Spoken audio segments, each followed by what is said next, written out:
Cylindre circulaire. Un cylindre circulaire est un corps rond dont les deux bases parallèles sont des disques isométriques. Comme on peut voir dans le cylindre circulaire oblique ici, deux bases qui sont des disques isométriques, et dans le cylindre circulaire droit, deux bases qui sont des disques isométriques. Le cylindre droit est un cylindre dont la hauteur issue du centre d'une des deux bases arrive au centre de l'autre base. Visuellement, on peut voir qu'un cylindre droit est parfaitement vertical. Le développement du cylindre droit nous permet de voir qu'il est constitué de trois faces, donc deux disques isométriques qui servent de base, et un rectangle qui sert de face latérale. Ici, j'ai un solide complexe formé d'un cône et d'un cylindre.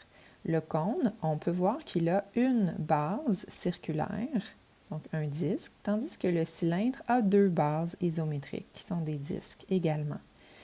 Si on développe le cylindre, pour commencer, on peut bien visualiser ces deux bases qui sont des disques isométriques et sa face latérale qui est un rectangle.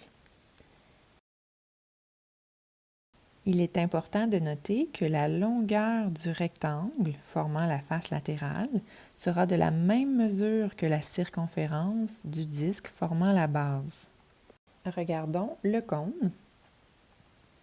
Donc, il y a la face circulaire qui va apparaître dans le développement. Et à quoi ressemble sa face latérale? C'est en fait un secteur de cercle dont l'arc de cercle est de la même mesure que la circonférence de la base du cône. Donc, cette mesure doit être identique parce que lorsque je le replie autour de la base, ça doit parfaitement correspondre.